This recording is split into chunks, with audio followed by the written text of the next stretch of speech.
ವ್ಯಾಪಾರಕ್ಕಾಗಿ ಬಂದ ಯುರೋಪಿಯನ್ರು.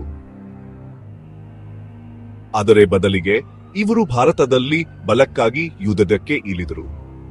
ಫ್ರೆಂಚ್ ಮತ್ತು ಬ್ರಿಟಿಷ್ ಈಸ್ಟ್ ಇಂಡಿಯಾ ಕಂಪನಿಗಳು ಎರಡೂ ತಮ್ಮ ವ್ಯಾಪಾರ ಪ್ರಭಾವವನ್ನು ವಿಸ್ತರಿಸಲು ಪಟ್ಟು ಹಿಡಿದವು.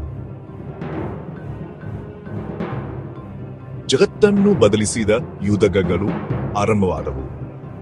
1752ರಲ್ಲಿ ನಡೆದ ಬಾಸಿಯಾ ಯುದ್ಧ ಇಲ್ಲಿ ಬ್ರಿಟಿಷ್ ತಮ್ಮ ದೊಡ್ಡ ಗೆಲುವು ದಾಖಲಿಸಿದರು. ಅಂತ ಒಂದು ಹಿಂದೆ ಇನ್ನೊಂದು ಗೆಲುವು. ಬ್ರಿಟಿಷ್ ಶಕ್ತಿಯು ಇನ್ನಷ್ಟು ಪ್ರಬಲವಾಯಿತು. ಫ್ರೆಂಚ್ ಪ್ರಭಾವ ಕಡಿಮೆಯಾಯಿತು. ಅಂದಿನ ವ್ಯಾಪಾರಿಗಳು ಹೆಗರಿಕೆಗೆ ಓಡದಿದರು. ಬ್ರಿಟಿಷ್ ಆಜನಭುಜವು ಭಾರತದಲ್ಲಿ ಎತ್ತಲಾಯಿತು. ಬ್ರೇಕ್ ಟೈಮ್ ಕಾಂಪೌಂಡ್ ಮತ್ತು ಶುರುವಾಯಿತು 1 ಶತಮಾನಕ್ಕೂ ಹೆಚ್ಚು ಕಾದ ವಿದೇಶಿ ಆಡಳಿತ.